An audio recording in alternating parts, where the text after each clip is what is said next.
Have you ever looked into your dog's eyes and wondered how this incredible bond between our species even began? How did a wild, fearsome wolf transform into the loyal, goofy companion sleeping at the foot of your bed?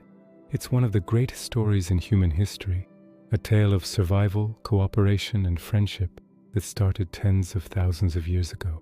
Let's travel back in time and uncover the epic journey of how dogs became our best friends.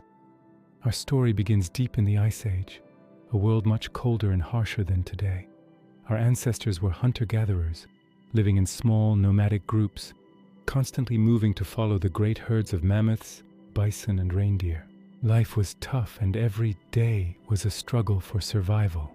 But they weren't the only skilled hunters on the frozen tundra. They shared this landscape with another intelligent social predator, the gray wolf. For a long time, humans and wolves were competitors, rivals for the same scarce resources. A pack of wolves could be a serious threat to a human hunting party. But something remarkable started to happen. The exact details are still debated by scientists, but the most popular theory is that it wasn't us who chose them, but rather the wolves who chose us. Imagine a human camp at dusk. The fire is crackling, and the smell of roasting meat fills the air. On the edge of the firelight, beyond the circle of safety, shadows are moving. Wolves. Most are wary and aggressive, keeping their distance. But within any wolf pack, there's variation. Some are bolder, some are more skittish, and some are just a little bit friendlier, or perhaps just less fearful of these strange two-legged creatures.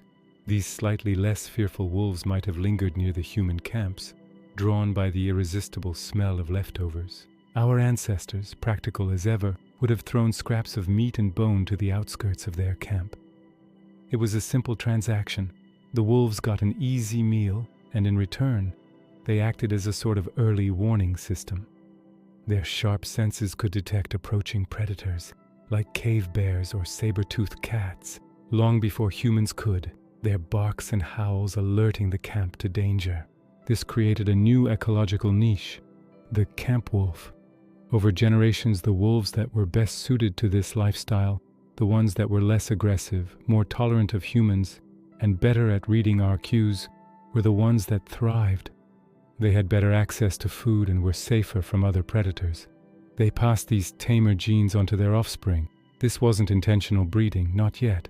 This was natural selection, guided by the environment of the human camp. It was a self-domestication process. The bravest, most curious wolves started a journey that would change their species forever. As this relationship deepened, the benefits grew for both sides. These proto-dogs weren't just sentinels. They started to join the hunt. Their incredible sense of smell, speed, and stamina made them perfect partners. They could track prey over long distances, corner large animals, and help flush out smaller game. A human wolf hunting party was far more effective than either could be alone. Humans had the brains, the tools, and the fire. The wolves had the speed, the senses, and the pack instinct. Together they were unstoppable. With a more reliable food source, human populations could grow and thrive. The wolves, now becoming more dog-like, were no longer just camp followers. They were integrated members of the group. Archaeologists have found ancient burial sites where dogs were laid to rest with the same care and ceremony as humans, sometimes even buried alongside their owners. One famous grave in Germany, dating back 14,000 years, shows an elderly woman buried with 2 dogs, one of which appears to have been sick for a long time. This suggests she cared for it, nursing it through its illness. This wasn't just a working relationship anymore. This was companionship. This was love.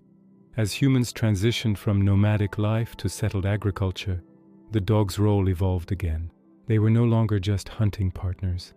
They became guardians of livestock, protecting sheep and goats from their wild wolf cousins. They guarded homes and fields, keeping pests at bay. Their jobs diversified, and so did they. This is when humans started taking a more active role in shaping the dog. We began to selectively breed them for specific traits. We wanted faster dogs for hunting, so we bred the ancestors of greyhounds. We needed strong, brave dogs to guard property, leading to breeds like mastiffs, We needed tenacious dogs that could hunt in burrows, giving us the terriers. And of course, we needed friendly, gentle dogs simply for companionship, the ancestors of our modern lapdogs. Think about the incredible diversity of dog breeds we see today, from the tiny Chihuahua to the giant Great Dane, the fluffy Samoyed to the sleek Doberman, all of them descended from that same Ice Age gray wolf. This amazing variety is a testament to our shared history, a living record of the thousands of years we've spent working, living, and evolving together. We shaped them to fit our needs, and in doing so, they shaped us. The domestication of the dog was a pivotal moment in our own evolution. It gave us a crucial advantage in a harsh world, provided security, and helped us become the planet's dominant species. But more than that, it gave us a friend.